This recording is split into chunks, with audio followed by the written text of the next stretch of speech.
എല്ലാവർക്കും news first മലയാളത്തിന്റെ പുതിയ വീഡിയോയിലേക്ക് സ്വാഗതം. ക്രിക്കറ്റ് ലോകത്തെ ഏറ്റവും പുതിയ വാർത്തകൾ ആദ്യമേ അറിയാൻ ഈ ചാനൽ മറക്കാതെ സബ്സ്ക്രൈബ് ചെയ്യുക. 2026 IPL-ലെ ആവേശകരമായ 5ാം മത്സരത്തിൽ ഡൽഹി ക്യാപിറ്റൽസിനോട് ഏറ്റുവാങ്ങിയ കനത്ത പരാജയത്തിന് ശേഷം ലക്നൌ സൂപ്പർ ജയന്റ്സ് ക്യാമ്പിൽ നിരാശയുടെ കാർമേഘങ്ങൾ ഇരുണ്ടുമൂടിയിരിക്കുകയാണ്.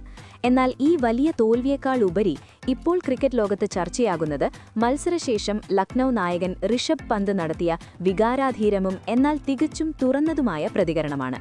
ഡ്രസ്സിംഗ് റൂമിൽ വെച്ച് ടീം ഉടമ സഞ്ജീവ് ഗോയങ്കയുടെ കടുത്ത രോഷപ്രകടനങ്ങൾക്കും അനിഷ്ടങ്ങൾക്കും ഇരയായതിനു ശേഷം പോസ്റ്റ് മാച്ച് പ്രസന്റേഷനായി ലോകത്തിന് മുന്നിലേക്കെത്തിയ പന്തിന്റെ ശബ്ദത്തിൽ സ്വന്തം ടീമിന്റെ വീഴ്ചയുടെ വേദനയും തന്റെ മോശം പ്രകടനത്തിലുള്ള കടുത്ത നിരാശയും വ്യക്തമായി നിഴലിച്ചിരുന്നു. ഇക്കാന സ്റ്റേഡിയത്തിലെ കണ്ണഞ്ചിപ്പിക്കുന്ന ഫ്ലഡ് ലൈറ്റുകളുടെ വെളിച്ചത്തിലും ആ നായകന്റെ കണ്ണുകളിൽ ഇരുട്ട് മാഞ്ഞിരുന്നില്ല. ലക്ഷക്കണക്കിന് വരുന്ന ആരാധകരുടെ പ്രതീക്ഷകൾ കാക്കാൻ കഴിയാതെ പോയ ഒരു പോരാളിയുടെ നിസ്സഹായത ആ മുഖത്ത് ആഴത്തിൽ പതിഞ്ഞിരുന്നു. യാതൊരുവിധ ഒഴിവുകഴിവുകളും നിരത്താതെ തികഞ്ഞ സത്യസന്ധതയോടെയാണ് അദ്ദേഹം സംസാരിച്ചു തുടങ്ങിയത്. ഇവിടെ വന്ന് എന്തെങ്കിലും ന്യായീകരണങ്ങൾ നൽകി രക്ഷപ്പെടാൻ ഞാൻ ആഗ്രഹിക്കുന്നില്ല എന്ന് ഒട്ടും പതറാത്ത എന്നാൽ സങ്കടം ഘനീഭവിച്ച ശബ്ദത്തിൽ പന്ത് തുറന്നടിച്ചു. ഒരു പ്രൊഫഷണൽ ക്രിക്കറ്റ് ടീം എന്ന നിലയിൽ തങ്ങളുടെ ബാറ്റിംഗ് പ്രകടനം ടീമിനെ മാത്രമല്ല ഗാലറിയിൽ പിന്തുണയ്ക്കാനെത്തിയ ആയിരക്കണക്കിന് ആരാധകരെയും വല്ലാതെ ലജ്ജിപ്പിച്ചു എന്ന് അദ്ദേഹം സമ്മതിച്ചു. ബാറ്റിന് കൃത്യമായി പന്ത് വരുന്ന ഇക്കാനയിലെ മികച്ചൊരു പിച്ചിൽ വമ്പൻ താരങ്ങളടങ്ങിയ തങ്ങളുടെ ബാറ്റിംഗ് നിരയ്ക്ക് വെറും 141 റൺസ് എന്ന ചെറിയ സ്കോർ മാത്രമേ നേടാനായുള്ളൂ എന്നത് ഒരിക്കലും ന്യായീകരിക്കാൻ കഴിയാത്ത കാര്യമാണെന്ന് അദ്ദേഹം വ്യക്തമാക്കി.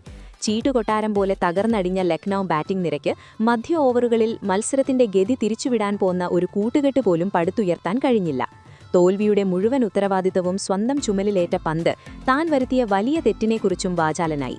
മത്സരത്തിന്റെ ഏറ്റവും നിർണായകമായ ഒരു ഘട്ടത്തിൽ വെറും 7 റൺസ് മാത്രമെടുത്ത് തികച്ചും നിരുത്തരവാദപരമായി താൻ റണ്ണൌട്ടായി മടങ്ങിയതാണ് ഈ കളിയിലെ ഏറ്റവും വലിയ ടേണിംഗ് പോയിന്റ് എന്ന് അദ്ദേഹം യാതൊരു മടിയുമില്ലാതെ തുറന്നു സമ്മതിച്ചു.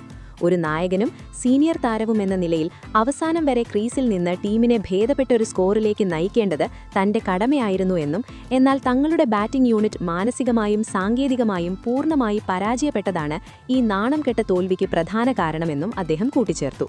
എന്നാൽ സ്വന്തം ബാറ്റിംഗ് നിരയുടെ വീഴ്ചകൾ എണ്ണി പറഞ്ഞതിനു ശേഷം പന്തിന്റെ മുഖഭാവം പെട്ടെന്ന് മാറിമറിയുന്നത് ലോകം അത്ഭുതത്തോടെ നോക്കിക്കണ്ടു. ബാറ്റിംഗിനെക്കുറിച്ച് പറയുമ്പോൾ ആ വാക്കുകളിൽ കടുത്ത നിരാശയായിരുന്നു. എന്നാൽ ബൌളർമാരെക്കുറിച്ച് സംസാരിക്കാൻ തുടങ്ങിയപ്പോൾ ആ കണ്ണുകളിൽ അതിയായ അഭിമാനവും പോരാട്ട വീര്യവും ജ്വലിച്ചു നിന്നു. തോൽവിയുടെ ഭാരത്തിനടിയിൽ പെട്ടുപോയ തന്റെ ബൌളർമാരെ ലോകത്തിനു മുന്നിൽ അദ്ദേഹം നെഞ്ചോട് ചേർത്തു നിർത്തി. 141 റൺസ് എന്ന ചെറിയ സ്കോർ പ്രതിരോധിക്കാനിറങ്ങിയിട്ടും അവസാന പന്ത് വരെ പൊരുതാൻ നമുക്കായെങ്കിൽ അതിന്റെ മുഴുവൻ ക്രെഡിറ്റും ഞങ്ങളുടെ ചോരത്തിളപ്പുള്ള ബൌളർമാർക്ക് മാത്രമാണ്, പന്ത് ഗർവോടെ പറഞ്ഞു.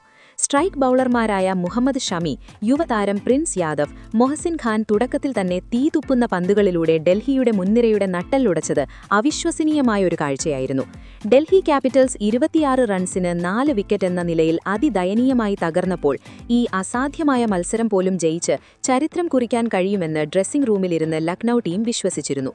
മൂർച്ചയേറിയ സ്വിംഗുകളും കൃത്യതയാർന്ന ബൗൺസറുകളുമായി തോറ്റുപോയ ഒരു പോരാട്ടത്തിൽ തങ്ങളെ യോദ്ധാക്കളെപ്പോലെ തിരികെ കൊണ്ടുവന്നത് ഈ ലോകോത്തര ബൌളർമാരാണെന്ന് പന്ത് അടിവരയിട്ട് പറഞ്ഞു. അവരില്ലായിരുന്നുവെങ്കിൽ ലക്നൌ വളരെ നേരത്തെ തന്നെ അപമാനകരമായ രീതിയിൽ അടിയറവ് പറഞ്ഞേനെ. ടീം ഉടമ രോഷത്തിലാണെങ്കിലും ക്യാപ്റ്റന് തന്റെ ബൌളിംഗ് നിരയിലുള്ള അചഞ്ചലമായ വിശ്വാസമാണ് ഈ വാക്കുകളിൽ പ്രതിഫലിച്ചത്. തോൽവിയുടെ കയ്പുനീര് കുടിക്കുമ്പോഴും തികഞ്ഞ സ്പോർട്സ്മാൻ സ്പിരിറ്റ് ഉയർത്തിപ്പിടിച്ച പന്ത് ഡൽഹി ക്യാപിറ്റൽസിന്റെ 2 യുവതാരങ്ങളെ തുറന്ന മനസ്സോടെ പ്രശംസിക്കാനും മറന്നില്ല. ലക്നൌ ബൌളർമാർ തീമഴ പേയിച്ചുകൊണ്ടിരുന്ന ആ അതിസമ്മർദ്ദഘട്ടത്തിൽ സമീർ റിസ്വിയും ട്രിസ്റ്റൻ സ്റ്റബ്സും പുറത്തെടുത്തത് സമാനതകളില്ലാത്ത പോരാട്ട വീര്യമായിരുന്നുവെന്ന് പന്ത് വളരെ ശാന്തനായി അംഗീകരിച്ചു. കേവലം 26 റൺസിന് 4 മുൻനിര വിക്കറ്റുകൾ നഷ്ടപ്പെട്ട ആ വലിയ പ്രതിസന്ധിക്ക് നടുവിലും അവർ കാണിച്ച പക്വതയും നിർഭയത്വവും ശരിക്കും അത്ഭുതപ്പെടുത്തുന്നതായിരുന്നു. വെറും 38 പന്തുകളിൽ നിന്ന് 51 റൺസ് നേടിയ സമീർ റിസ്വിയുടെ വിലപ്പെട്ട അർദ്ധ സെഞ്ചുറി ലക്നൌവിന്റെ എല്ലാ കണക്കുകൂട്ടലുകളെയും തകിടം മറിച്ചു. റിസ്വിയുടെ ബാറ്റിൽ നിന്ന് പറന്ന അവിശ്വസനീയമായ ഷോട്ടുകൾക്ക് മുന്നിൽ തങ്ങൾക്ക് യാതൊരു മറുപടിയും ഉണ്ടായിരുന്നില്ലെന്നും ആ 2 യുവതാരങ്ങൾക്കിടയിൽ പിറന്ന 80 റൺസിന്റെ തകർക്കാനാവാത്ത ആക്രമണാത്മക കൂട്ടുകെട്ട് തങ്ങളുടെ കൈകളിൽ നിന്ന് ഈ മത്സരത്തെ പതുക്കെ പൂർണ്ണമായും തട്ടിയകത്തി കഴിഞ്ഞുവെന്നും പറഞ്ഞുകൊണ്ട് സ്വന്തം കുറവുകൾ അംഗീകരിച്ചും എതിരാളികളെ ആദരിച്ചും കോടിക്കണക്കിന് വരുന്ന ക്രിക്കറ്റ് പ്രേമികളുടെ ഹൃദയം കീഴടക്കിയാണ് ഋഷഭ് പന്ത് ആ വേദിയിൽ നിന്നും മടങ്ങിയത്. എന്തായാലും ഇതിനെക്കുറിച്ചുള്ള നിങ്ങളുടെ അഭിപ്രായങ്ങൾ എന്തൊക്കെയാണ്? അഭിപ്രായങ്ങൾ താഴെ കമന്റ് ചെയ്യുക. അപ്പോൾ ഇതുപോലത്തെ കൂടുതൽ ക്രിക്കറ്റ് വാർത്തകൾക്കായി ഈ ചാനൽ മറക്കാതെ സബ്സ്ക്രൈബ് ചെയ്യുക.